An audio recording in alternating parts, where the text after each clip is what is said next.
I want you to think about the women in your life for a moment. Your partner, your mother, your sister, your friend, your colleague. How often do you hear them say they're fine? How often do you sense that fine means something else entirely? How often do you see them achieving everything society said would make them happy? Career, relationship, family, beauty, and still, there's this quiet hum of dissatisfaction. What if I told you that women aren't actually unhappy? Not in the way everyone thinks. What if I told you that what looks like chronic dissatisfaction is actually something else entirely? Something powerful, something revolutionary, and something that men in society have completely misunderstood for generations. Today, we're uncovering the truth nobody tells you about female unhappiness. And by the end of this, you'll never look at the women in your life the same way again. Let's start with the great misunderstanding. Society has diagnosed women with a problem, chronic unhappiness. The narrative goes like this: women are never satisfied. They always want more. They're emotional. They're complicated. They're too much. Men shake their heads and say, "What do women even want?" But what if we've been asking the wrong question? What if instead of asking, "Why are women always unhappy?" we should be asking, "What are women actually feeling that we're calling unhappiness?" Because here's the truth. What looks like unhappiness from the outside is often something entirely different from the inside. It's not dissatisfaction. It's evolution. 1. Women aren't unhappy. They're awake. For centuries, women were told exactly what would make them happy: a husband, children, a home, beauty, submission. For generations, women followed this formula, and many were fine, not happy, not fulfilled, but fine, comfortably numb. Then something happened: education, financial independence, birth control, social movements. Women woke up. And when you wake up from a dream, the reality you find yourself in can be unsettling. Imagine being told your whole life that a certain food is delicious. You eat it. It's okay. It's fine. Then one day, you taste real flavor, and suddenly, fine becomes intolerable. That's what's happening with women. They've tasted possibility. They've tasted autonomy. They've tasted genuine fulfillment. And the old fine now feels like a cage. This isn't unhappiness. This is consciousness. This is the pain of growth. This is what happens when you realize the happiness you were sold was a limited edition and you want the unlimited version. 2. The unhappiness is actually dissonance. Cognitive dissonance is the discomfort you feel when your beliefs don't match your reality. Women today are living in the greatest cognitive dissonance experiment in human history. On one hand, they're told, you can have it all: career, family, beauty, passion, perfect relationship, perfect body, perfect life. On the other hand, the reality: 24 hours in a day, limited energy, biological clocks, societal expectations, partner expectations, self-expectations. The dissonance isn't unhappiness. It's the strain of holding two impossible truths. I should be able to do everything perfectly. Doing everything perfectly is literally impossible. What you're seeing as unhappiness is the mental and emotional exhaustion of trying to reconcile the unreconcilable. It's not that she's never happy. It's that she's constantly measuring her reality against an impossible standard and finding it wanting. 3. Women's unhappiness is often men's comfort.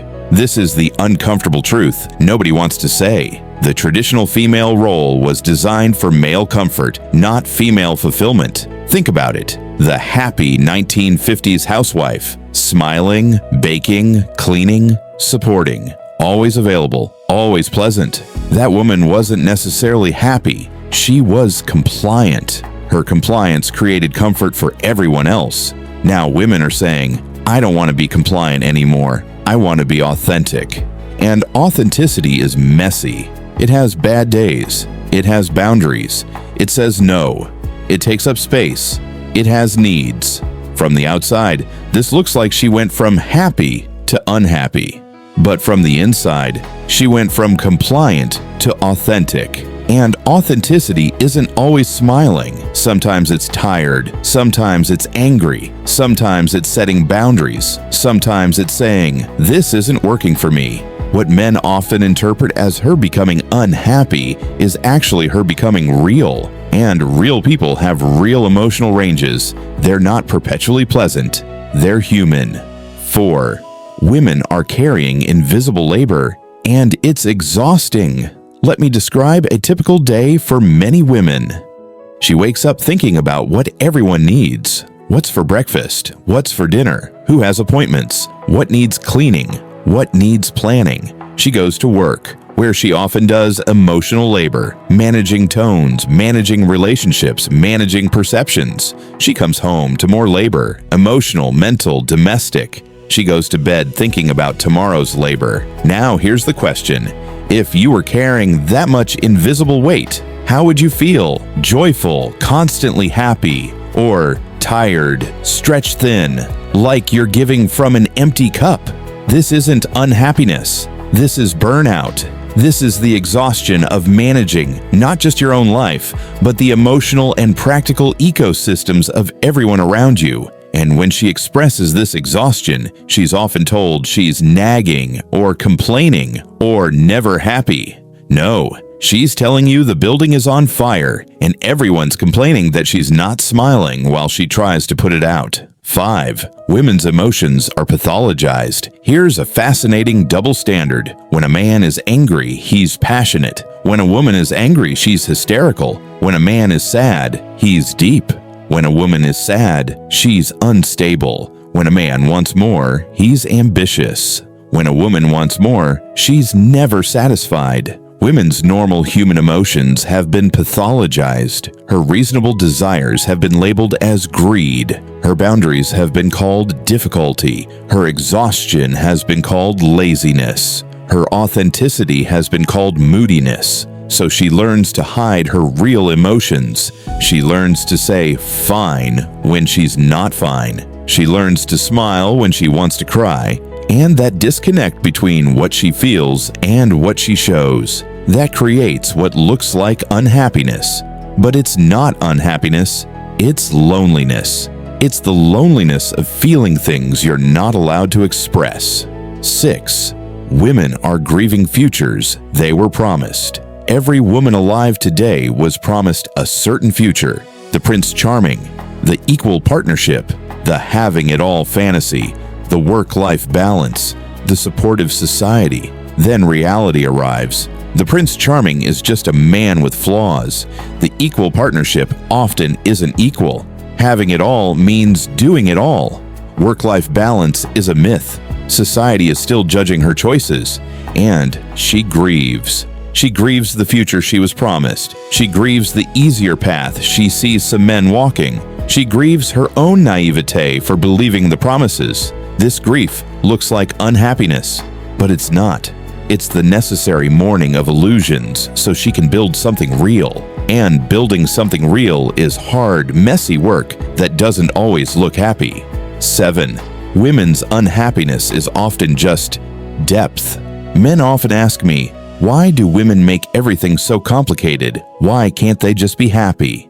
Here's the answer. Women aren't making things complicated. They're seeing complexity that already exists. They're feeling depth that's already there. Think of emotions like an ocean. Some people swim on the surface. It's sunny. It's pleasant. It's simple. Women are often diving deeper. They're seeing the currents, the creatures, the darkness, the beauty, the terror, the wonder.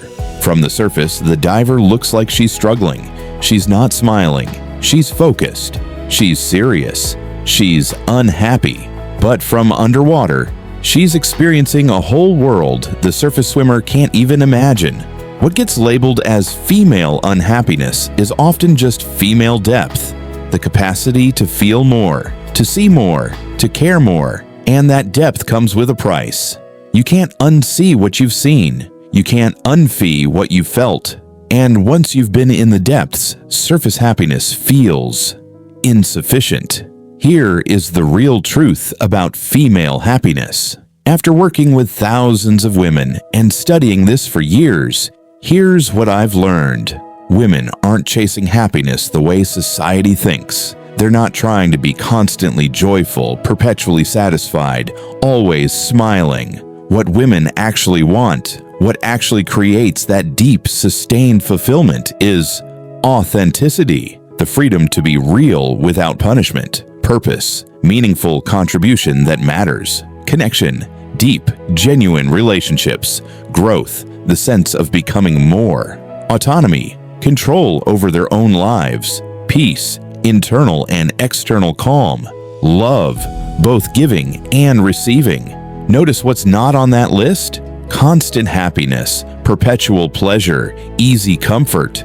Women don't want to be happy all the time. They want to be real. They want to be meaningful. They want to be connected. And real, meaningful, connected lives include the full emotional spectrum, joy and sorrow, passion and peace, excitement and contentment. If you're a man listening to this, here's your takeaway. Stop trying to make her happy. Start trying to understand her. Stop asking what will make you happy. Start asking what do you need right now. Stop seeing her emotions as problems to fix. Start seeing them as information to understand. Stop worrying about her smile. Start worrying about her truth. The most loving thing you can say to a woman isn't, "I'll make you happy." It's, "I see you, all of you, the light and the dark, the joy and the sorrow, the strength and the struggle, and I'm not afraid of any of it." If you're a woman listening to this, give yourself permission to not be happy. Give yourself permission to be real. Stop pathologizing your own depth. Your capacity to feel deeply isn't a flaw, it's a superpower. Stop comparing your inner reality to other people's outer appearances. You don't know what they're really feeling. And most importantly, stop calling it unhappiness. Start calling it what it really is: awareness, depth, growth, authenticity, evolution. Your so-called unhappiness might be the most important thing about you. It might be the part that's awake, the part that's growing, the part that refuses to settle, the part that knows life should be more than fine. Here is the final revelation. What if women's chronic unhappiness isn't a bug in the system? What if it's a feature? What if it's the evolutionary mechanism pushing humanity forward? Think about it. If women were truly satisfied with inequality, we'd still have inequality. If women were truly satisfied with superficial relationships, we'd still have superficial relationships. If women were truly satisfied with fine, we'd all still be living fine lives. Women's dissatisfaction has been the engine of social change for centuries. It's what ended child labor. Mothers weren't happy with their children in factories. It's what created education equality. Women weren't happy being uneducated. It's what's driving conversations about mental health, emotional intelligence, work-life balance, authentic relationships. The so-called unhappiness is actually the growing pain of human evolution. And women are feeling it first, deepest, and most intensely because they've been the most confined, the most limited, the most controlled. So the next time you hear someone say, "Women are never happy," I want you to understand what they're really saying. Women are never complacent. Women are never settled. Women are never finished growing. Women are never willing to accept less than they deserve. And honestly, that's not a problem. That's progress. That's not unhappiness. That's humanity evolving in real time.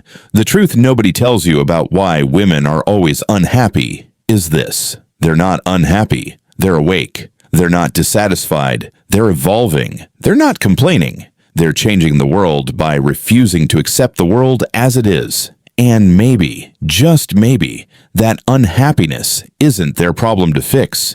Maybe it's our invitation to grow, to understand, to evolve with them.